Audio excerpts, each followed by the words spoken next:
Adamas university উজ্জ্বল 4 দিনব্যাপী উৎসব একাম 2026 সমাপ্তি হলো আকর্ষণীয় অনুষ্ঠানের মধ্যে দিয়ে। ক্রিয়া, সংস্কৃতি, সৃজনশীলতা ও সামূহিক চেতনাকে এক সূত্রে বেঁধে এই উৎসব অ্যাডামাস নলেজ সিটি বারাসাতে অনুষ্ঠিত হলো। সমাপ্তি অনুষ্ঠানটি শ্রেণীকক্ষের গণ্ডি ছাড়িয়ে সর্বাঙ্গীন শিক্ষা ও ছাত্রছাত্রীদের উচ্চ এবং উৎকর্ষ গড়ে তোলার ক্ষেত্রে বিশ্ববিদ্যালয়ের অঙ্গীকারকে নতুন করে তুলে ধরল। সমাপনী দিনের সূচনা হয় মেইন গেট থেকে পেছনের নতুন মাঠ পর্যন্ত এক আনুষ্ঠানিক শোভাযাত্রার মধ্যে দিয়ে। ছাত্রছাত্রী, অধ্যাপক, কর্মী ও অতিথিদের অংশগ্রহণে এই শোভাযাত্রা একতা ও সময়ের প্রতীক হয়ে ওঠে।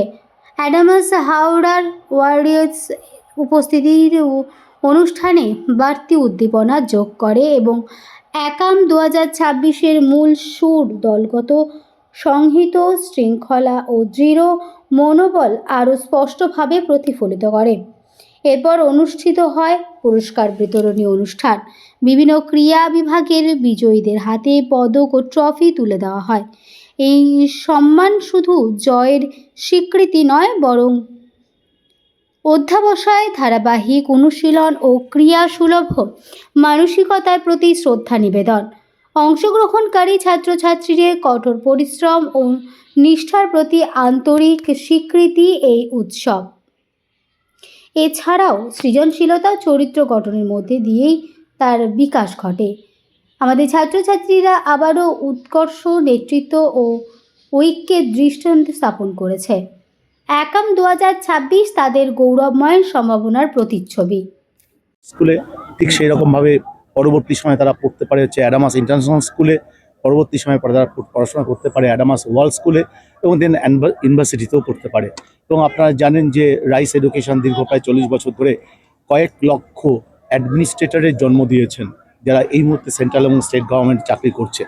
তা আমাদের লক্ষ্য হচ্ছে এই মুহূর্তে পশ্চিমবঙ্গ তো বটেই, সারা ভারতবর্ষের বিভিন্ন জায়গায় আমাদের প্রতিষ্ঠান শুরু হয়েছে কাজ করা, এবং সেই সাথে সাথে আমাদের একটা টেকনোলজি কোম্পানি এই মুহূর্তে বিদেশে ওদের অফিস রয়েছে এবং ভারতবর্ষের প্রায় 6-7টা অর্গানাইজেশানে কি হচ্ছে আপনার রয়েছে, অফিস রয়েছে। তা সেই দিক থেকে একটা গ্রুপ কত বড় হতে পারে এবং একটা পুরোপুরি পথ পরিক্রম করতে পারে একাডেমিশিয়ানরা বা ছেলেমেয়েরা, সেটাই আমাদের এখানে লক্ষ্য হচ্ছে গড়ে তোলা।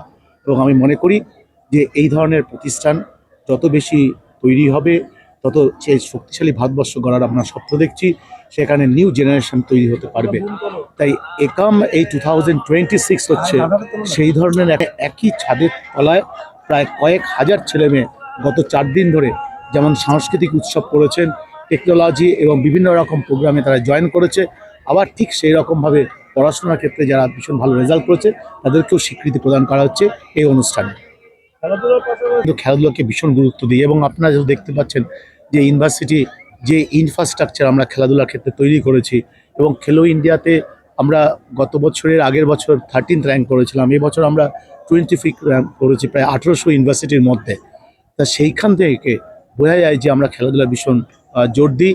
প্রায় 350-এর উপর ন্যাশনাল প্লেয়ার তারা প্রায় কি হচ্ছে বিনা বেতনে এখানে পড়াশোনা করেন এবং তাদেরকে বিভিন্নভাবে স্কলারশিপ আমরা দিয়ে থাকি।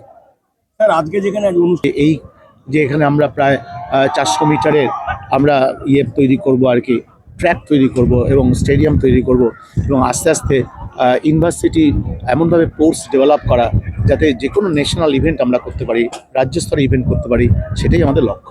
আগামী ভবিষ্যতে আরও পরিকল্পনা রয়েছে, এটা তো শুরু হয়েছে এবং আমরা আস্তে আস্তে শক্তিশালী তো হচ্ছি, এবং সেখানে রাজ্যের ছেলেমেয়েরা যাতে এখানে খেলাধুলা করতে পারে তার জন্য এক্সিলেন্স সেন্টার তৈরি হচ্ছে, ক্রিকেটের এক্সিলেন্স সেন্টার তৈরি হচ্ছে একাডেমি হিসাবে, ফুটবল একাডেমি একটা এক্সিলেন্স সেন্টার তৈরি হচ্ছে, আমরা চেস এবং তীরন্দাজ এবং ব্যাডমিন্টন এই প্রায় 5টা আমরা একাডেমি তৈরি করতে চলেছি, এবং এখানে ছেলেমেয়েরা একেবারে 4.5 বছর বয়স থেকে স্কুলে পড়াশোনার সাথে সাথে ট্রেনিং নিতে পারবে এবং আন্তর্জাতিক বিভিন্ন কোচ এখানে আসবেন ট্রেনিং দেওয়ার জন্য। এটাই হচ্ছে আমাদের ভাবনা রয়েছে। স্যার, বেলগড়িয়া থেকে যে দীর্ঘ পথ অতিক্রমের সময় মনে হয়েছে এমন কাজ করা দরকার যা সমাজে কাজে লাগে এবং সোসাইটি থেকে উপকৃত হয়, সেটাই আমাদের ভাবনা।